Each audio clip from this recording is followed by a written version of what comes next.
Now, very often people freak out about water tests that are sometimes not even right.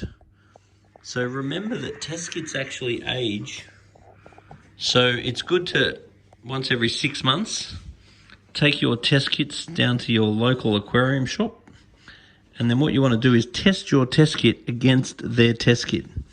And then if the level's sort of going a bit out, then you'll know it's probably time to go and buy yourself some new test kits.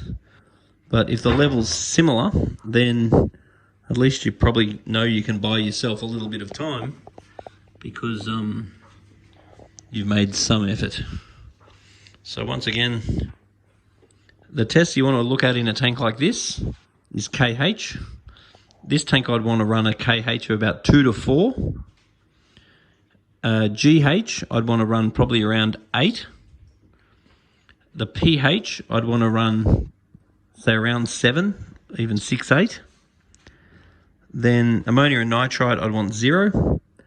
And then nitrate I'd sort of want to run around 10, if not 20. If it starts getting really high, then you definitely need to do some water changes to correct that. And the other thing to be aware of too with nitrate is that nitrate tests tend to fail positive. So you might freak out that your nitrate's really high and it might just be your test kit's a bit too old. So most test kits, 2 years is sort of the lifespan.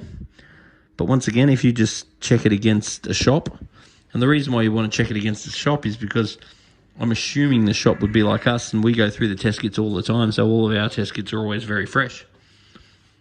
So just make sure that you can rely on the tests that you're getting.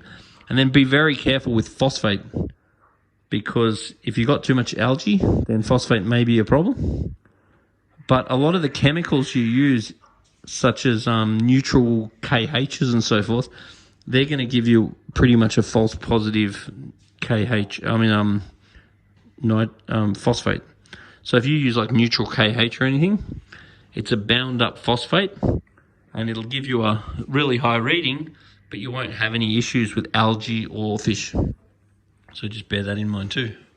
Then I'd want to keep this tank probably around 28 degrees and make sure you've got a little bit of iron in the water, which in this case is unlikely to be a problem due to the sand. Iron sand is very functional, but it's a algae magnet's worst nightmare because it'll suck all over the algae magnet. And then I'd probably run the lights on this tank rounds about 8 hours a day. And then there's also a couple of power heads in this tank. It's really going to be better if these power heads are up near the surface, because then that's going to get good surface agitation. You don't want to have it so high that it annoys you, but you really want your power heads up.